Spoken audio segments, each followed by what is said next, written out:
बताया संत भी एकादशी का व्रत करते हैं। एक बार एक राम बोला नाम का एक भक्त था, ध्यान देना, राम बोला नाम का एक भक्त था और उसके माता पिता का स्वर्गवास हो गया। अब परिवार में बड़ा भाई और भाभी बचते हैं। एकादश व्रत की महिमा ध्यान से सुनना, अगर आप नहीं रहते हो तो अब रहना प्रारंभ कर देना। एकादशी हमें प्राप्त क्या क्या हो जाता है। बोले एक राम बोला नाम का भक्त था, उसके माता पिता का देहावसान हो गया, भाई और भैया बचे और भाभी। एक दिन ये राम बोला क्या करता था, सुबह से लेकर शाम तक कहता था हरे नाम हरे नाम हरे नाम शुकेवलम कलौ नास्ते वनास्ते नास्ते विगतिरन्नत।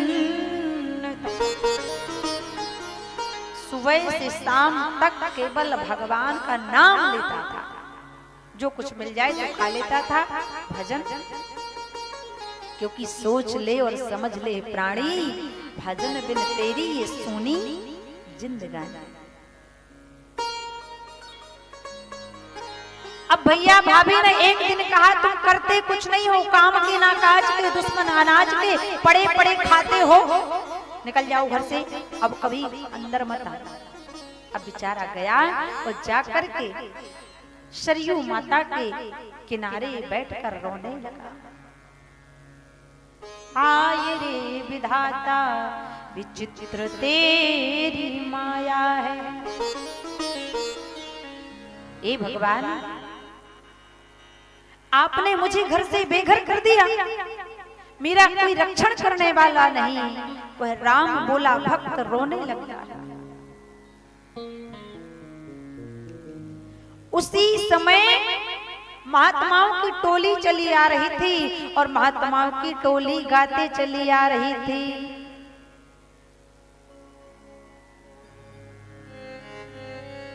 हरे नाम हरे नाम हरे नाम हरे नाम। अब महात्माओं की टोली जब आ रही थी तो महात्माओं ने देखा कि एक भक्त रो रहा है। एक महात्मा गया, कहने लगा, सर पर हाथ रखा, पुत्र कथम रोदसी पुत्र तुम, हे पुत्र तुम क्यों रो रहे हो, तुम्हारे रुदन करने का कारण क्या है, मुझसे बता दो, क्यों रो रहे हो। राम बोला, कहने लगा, महात्मा जी हमारे भैया और भाभी ने घर से निकाल दिया, दाना पानी खाने के लिए नहीं है, अब मैं कहाँ जाऊं, ना रहने के लिए मकान, ना आसन है, ना बासन है, ना राशन है, ना शासन, कुछ। महात्मा जी ने कहा ऐसी बात है बेटा, हमारे आश्रम चलो, वहां पर भोजन मिलेगा और भजन मिलेगा, कुछ नहीं करना। अभी आश्रम चला गया। जब आश्रम गया, प्रेम से रहने लगा, खाने लगा, दौड़ने लगा। लेकिन एक दिन जब रसोई घर में जाता है तो देखता है कि भोजन बना ही नहीं। महात्मा जी के पास गया, रोने लगा, महात्मा जी आज तो भंडार कक्ष में कोई भोजन ही नहीं। महात्मा जी ने कहा, पुत्र आज भोजन नहीं पकेगा। क्यों? क्योंकि आज ना एकादशी है और एकादशी को सारे महात्मा भूखे रहते हैं, फलाहार करते हैं, उपवास करते हैं, व्रत रहते हैं। अब ये राम बोला खाने का इतना बड़ा शौकीन, कहने लगा, महात्मा जी अगर आपने मुझे एकादशी व्रत करने के लिए कहा तो फिर मैं कल की द्वादशी नहीं देख पाऊंगा। महात्मा जी ने सोचा, लगता है ये पुत्र भूखा नहीं रह सकता है।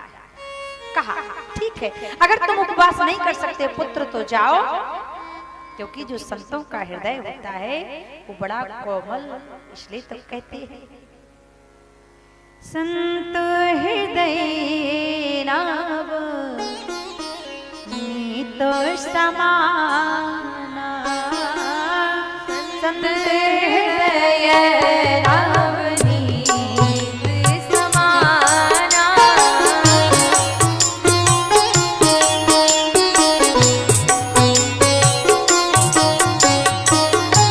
साधु चरित शुभ चरिते कपासु, साधु चरित शुभ चरित कपासु, निरासे विसद गुण मय फल जासु, निराश विसद गुण मय फल जासु, साधु चरित शुभ चरिते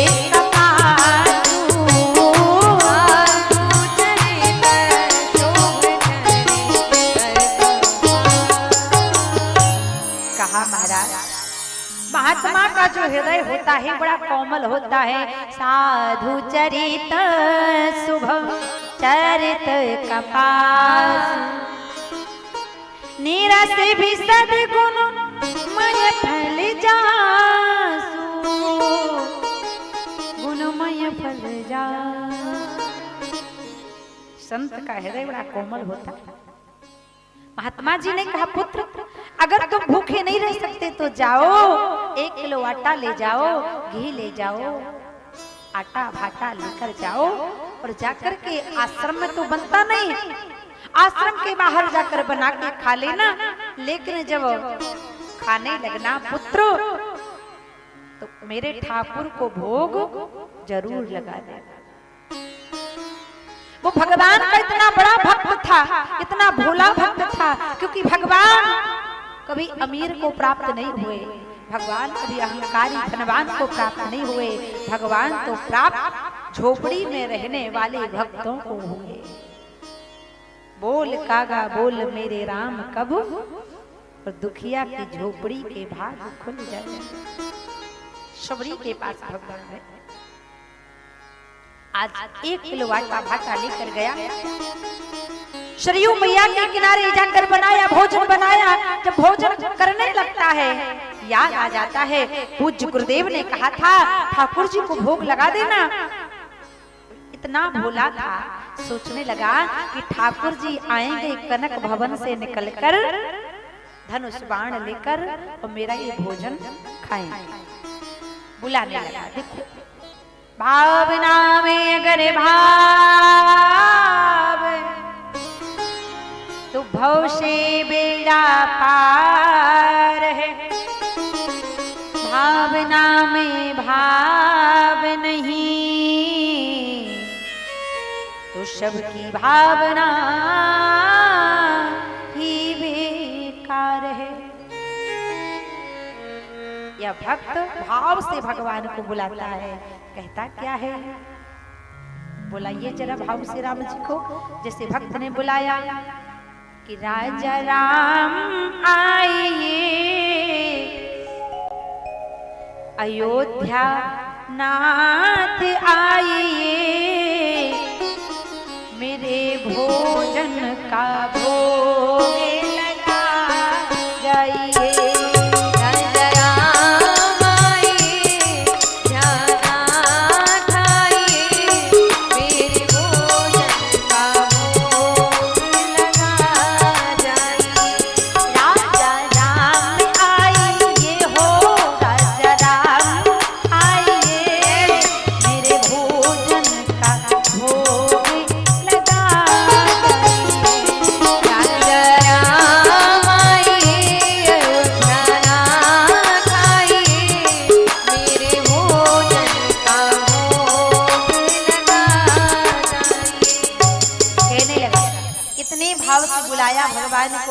राजा राम आइए, अयोध्या नाथ आइए, मेरे भोजन का भोग। इतनी प्रेम से बुलाया कि भगवान श्री राम को आना पड़ा। तो राम जी जाने लगे तो सीता जी ने कहा हम भी चलेंगे। एक भगवान को बुलाया तो दो पहुंच गए। अब भक्त ने देखा कि एक भगवान को बुलाया दो आ गए, कहने लगा राम राम राम, हमने तो एक भगवान को बुलाया था, यहाँ पर तो दो दो आ गए। अब 1 किलो आटा में कौन कौन खाएगा, चलो कोई बात नहीं, थोड़ा थोड़ा खाओ, खिलाया। अब भगवान जब जाने लगे तो पूछने लगा अगली एकादशी को कितने लोग आओगे। भगवान ने कहा हम तो आ जाएंगे, बताएंगे नहीं। अब अगली एकादशी पड़ी तो इसने गुरु जी से कहा गुरुदेव वहां पर एक भगवान नहीं 2 भगवान आते हैं, इसलिए आपको आटा की क्वांटिटी बढ़ानी पड़ेगी। अच्छा, गुरुजी ने सोचा शायद भूखा रह गया हो, 2 किलो आटा कर दिया। अब गया, अब इसे मालूम था भोजन बनाया, एकादशी पड़ी तो बुलाने लगा। अब इसको मालूम था कि 2 भगवान आते हैं तो दोनों का नाम लिया। राजा राम आइए, सीता राम आइए, मेरे भोजन का भोग लगा जाइए। राम जी को सीता जी को बुलाया तो लक्ष्मण जी ने कहा हम भी चलेंगे, तो लक्ष्मण जी भी आ गए। अब इस भक्त ने देखा कि लक्ष्मण जी भी आ गए, कहने लगा राम राम राम, 1 को बुलाओ तो 2, 2 को बुलाओ तो 3 आ गए। अब 2 किलो आटे में कौन कौन खाएगा, चलो खाओ थोड़ा थोड़ा। भगवान जाने लगे तो पूछने लगा कितने लोग आओ। अब अगली एकादशी पड़ी, गुरुजी से बोला गुरुजी महात्मा जी वहां पर 1 नहीं 3 भगवान आते हैं, इसलिए आपको आटा 5 किलो देना पड़ेगा। गुरुजी ने सोचा शायद बेचारा भूखा रह गया हो, इसलिए मांगा, ले जा, लेकर गए। अब इसको मालूम था कि 3 आते हैं तो तीनों के नाम ले लिए, सीता राम आइए, राजा राम आइए, लक्ष्मण राम आइए, मेरे भोजन का भोग। अब जब राम लक्ष्मण को बुलाया सीता मैया को तो भरत और शत्रुघ्न भी साथ में आ गए। अब तो ये पृथ्वी पर देखकर धराशायी हो गया, सिर पीटने लगा, रे 1 को बुलाओ तो 2, 2 को बुलाओ तो 3, 3 को बुलाओ तो कितने हो गए 5।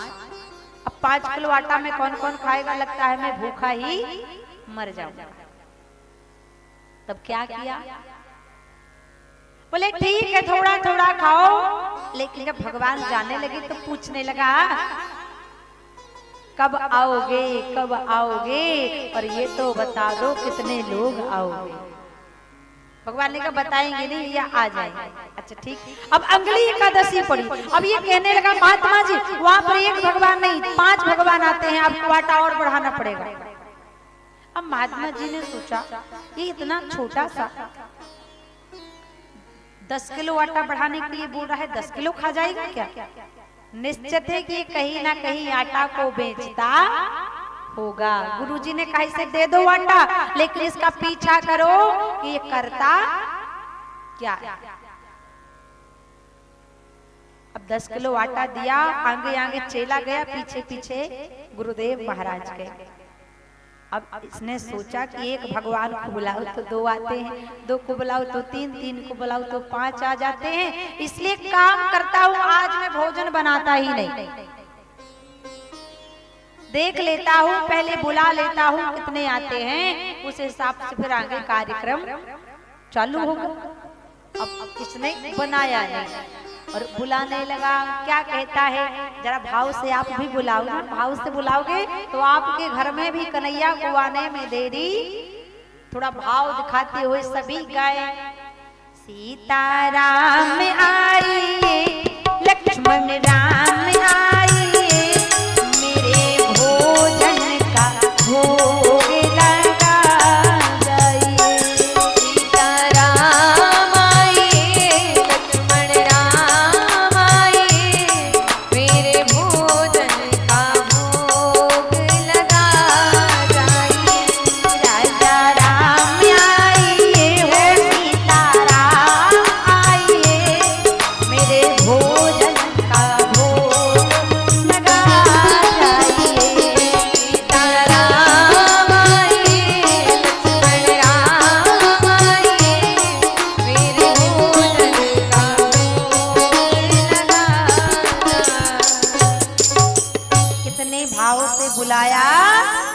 राम जी तो आए, लक्ष्मण जी तो आए, सीता जी आए, भरत आए, शत्रुघ्न आए और साथ में गधाधारी हनुमान जी महाराज भी प्रकट हो गए।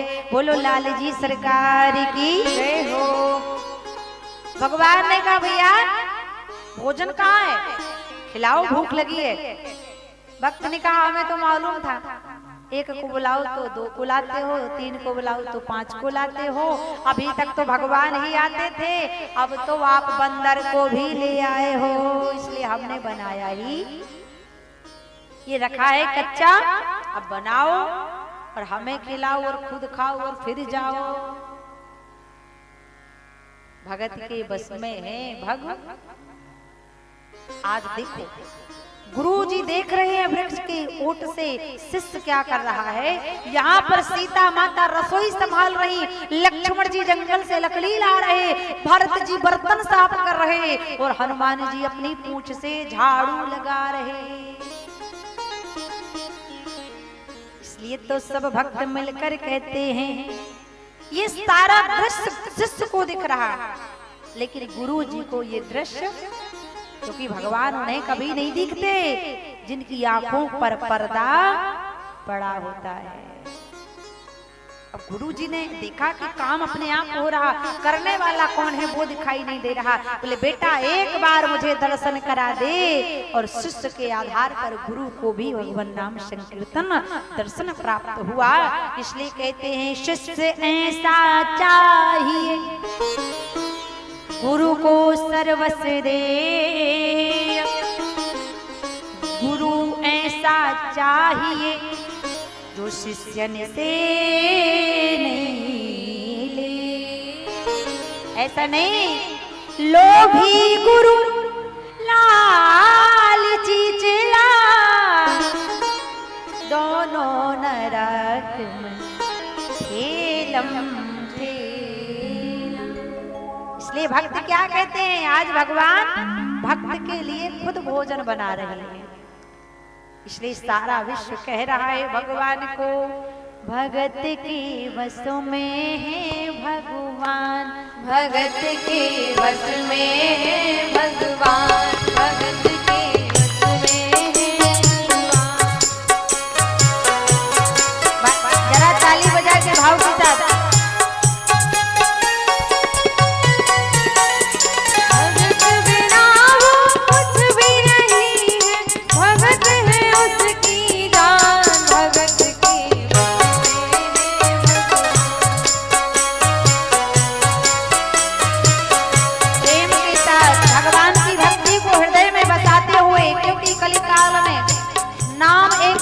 सहारा है पार होने के लिए, इसके आगे कुछ भी साधन।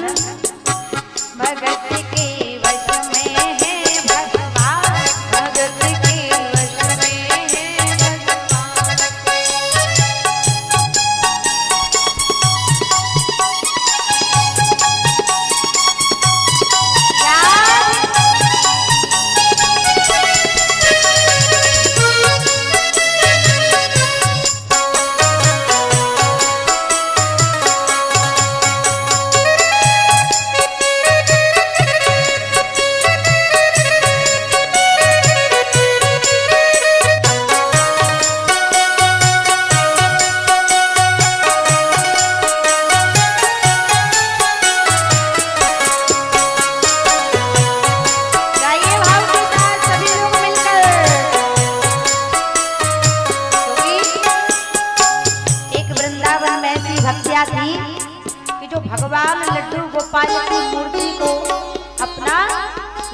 समझती थी। एक दिन धोखे से उसकी बहू के हाथ से वह मूर्ति गिर गई, वह मां रोने लगी। अब बहू ने कहा तुम मत रो माँ, मूर्ति ही है, इनको थोड़ी लगता है। माँ नहीं मानी, डॉक्टर को बुलाया, डॉक्टर ने आला लगाया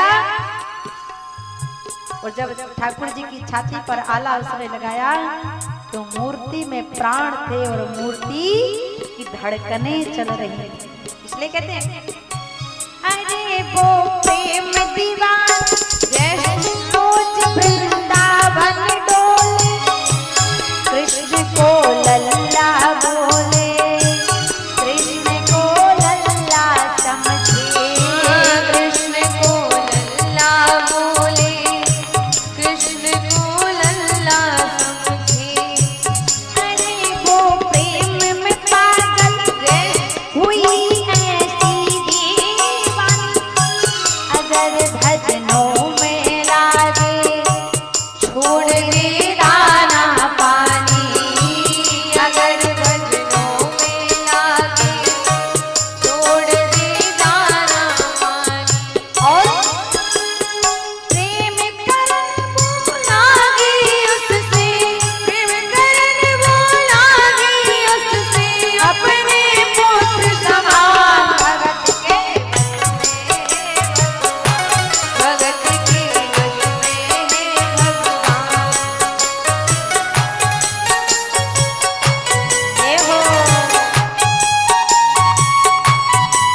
थोड़ा हृदय में भाव बनाओ कि जो ठाकुर जी बैठे हैं ना, ये कोई मूर्ति बस नहीं है, ये प्रतिष्ठित वृंदावन की धरा से आए हुए कान्हा जी हैं।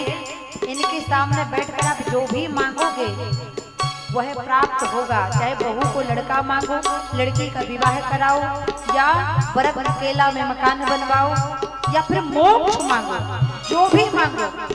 लेकिन देखो पीछे की कुछ माताएं काली नहीं, चप्पल लगी है कि नीचे रख ले, कोई चोरी ना कर ले जाए। चप्पल के पीछे मत भागो। यहाँ पे सबकी चिंता ठाकुर जी पर छोड़ दो और दोनों हाथ उठा के भक्ति भाव को लाते हुए हृदय में सभी गए।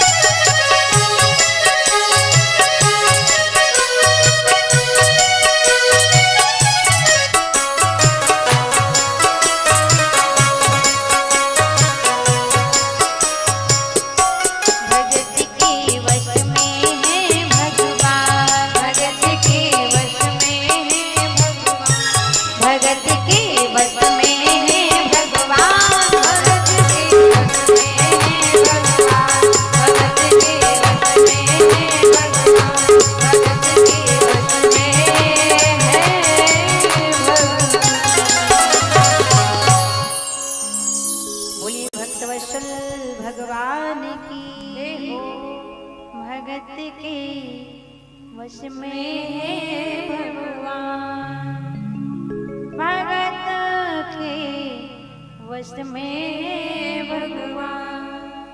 भक्त के पीछे आज परमात्मा खुद से भोजन बनाने लगे, इसलिए कहते ये एकादशी व्रत की महिमा है।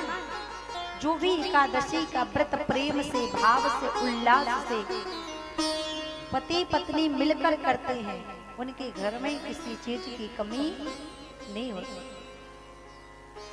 और मात्र कथा श्रवण करने से कुछ नहीं होगा। एक माता जी तो नित्य प्रतिदिन भागवत में कथा श्रवण करने जाती है। अब एक दिन जब भागवत श्रवण करके गई तो उनके पति ने पूछा, देवी आज आप भागवत सुनने गई थी, व्यास जी हरिद्वार से आई, क्या सुनाया बताओ। पत्नी कहने लगी, आज तो देवी जी ने बहुत बढ़िया कथा सुनाई। बोले क्या? बोले देवी जी बोल रही थी कि पति के चरणों की सेवा करो,